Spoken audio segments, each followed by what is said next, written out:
குருப்யோ நமக. அன்பான ஆத்ம நண்பர்களுக்கு என் பணிவான ஆத்ம நமஸ்காரங்கள். கிருஷ்ண பகவான் கூறியது போல மாதத்தில் நான் மார்கழி, இந்த தூய மார்கழி மாதத்தில் நாம் திருப்பாவை திருவம்பாவை இது ரெண்டையும் படித்து பகவானை அடைவதற்கு வேண்டிய எளிய முறையை கடைபிடிப்போமாக. திருவெம்பாவை என்பது திரு என் பாவை என்று அவர் உரைக்கின்றார்.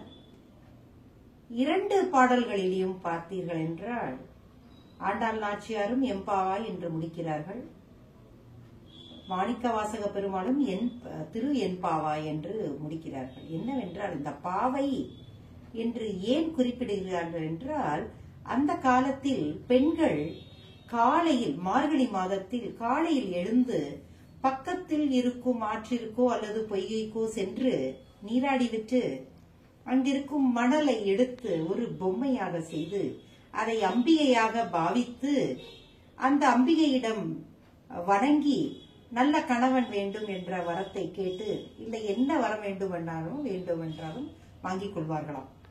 உதாரணமாக ஆயர்பாடியில் பார்த்தீர்கள் என்றால் ஆயர்குல பெண்கள் காத்தியாயினி விரதம் இருந்து கண்ணனையே கணவனாக பெற வேண்டும் என்று அவர்கள் விரதம் இருப்பார்கள், பாவை விரதம். அதை மனதில் கொண்டுதான் ஆண்டாள் நாச்சியார் 8ஆம் நூற்றாண்டில் 30 அருமையான திருப்பாவை பாசுரங்களை எழுதினார். 9ஆம் நூற்றாண்டில் திருவம்பாவை என்பதை மாணிக்கவாசக பெருமாள் அவரை ஒரு பெண்ணாக பாவித்து எழுதுகின்றார். ஏன் இதை பாவை பாவை என்றால், இவ்வுலகில் இருக்கும் அனைத்து ஜீவராசிகளும் பெண்களே, எல்லா ஆன்மாக்களும் பெண்களே.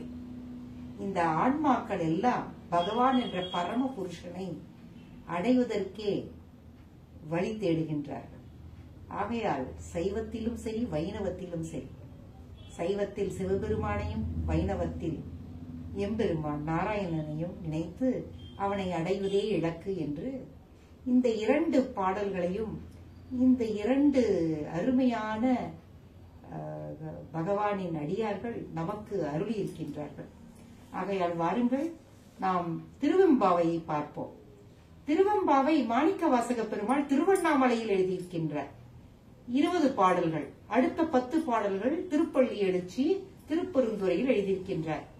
இதில் என்ன பெருமை என்றால், திருவண்ணாமலையில் திருமாலும் பிரம்ம தேவரும் அடிமுடி காண முடியாத அருட்பெருஞ்சோதியாக அங்கே நிற்கின்றார்.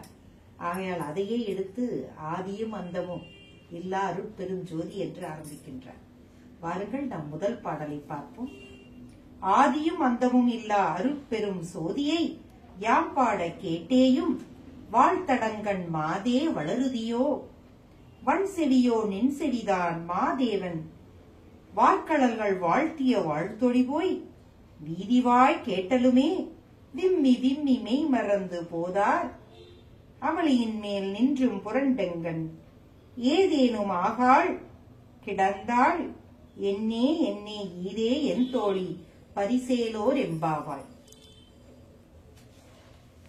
இதன் பொருள் என்னவென்றால், இதில் கூறுகின்றார், ஆதியும் அந்தமும் இல்லா அருட்பெரும் ஜோதியை, ஒளி பொருந்திய நீண்ட கண்களை உடைய பெண்ணே, முதலும் முடிவும் இல்லாத காணுதற்கு அரிய பெருமையுடைய ஒளியானவனை பாடுவதை கேட்டும் உறங்குகின்றாயே, உன் காது ஓசை புகாத வலிய காதோ, வலிய காது என்றால் இரும்பை போல உணர்ச்சியற்றதோ, மகாதேவனுடைய நெடிய சிலம்பணிந்த திருவடிகளை நாங்கள் புகழ்ந்து பாடிய வாழ்த்தும் பாடல்களின் ஒளி சென்று வீதி, அதாவது தெருவின் கண் கேட்ட அளவிலேயே எங்கள் தோழி ஒருத்தி பெருமி விம்மி விம்மி அழுது உடம்பை மறந்து மலர் கிடந்த படுக்கையின் மீதிருந்து புரண்டு விழுந்து இந்த நிலத்தில் மூர்ச்சித்தாள், அதாவது மயக்கமாய் கிடந்தாள்.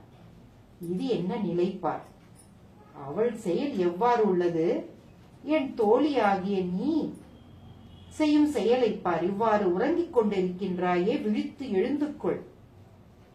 நாங்கள் சொல்லுவதை கேட்டு உடனே எழுந்து வா, நாம் சிவபெருமானை காண செல்லலாம் அதாவது என்ன கூற வருகின்றார் என்றால், ஒளி வடிவமாக எங்கும் நிறைந்திருக்கின்ற இறைவனின் திருவடிகளை அடைவதற்கே இந்த அஞ்ஞானம் என்ற உறக்கத்திலிருந்து ஆன்மாக்களை எழுப்பி அவர்களை அவர் பெற்ற அந்த இன்பத்தை, அருளை எல்லோரும் பெற வேண்டும் என்பதற்காக நம்மளை எல்லோரையும் அழைக்கின்றார் மாணிக்கவாசக பெருமான். ஆகையால் வாருங்கள், நாமும் நமச்சிவாயம் என்ற அந்த 5 எழுத்தை கூறி உய்வோமாக. ஓம் நம சிவாய. கிருஷ்ணா.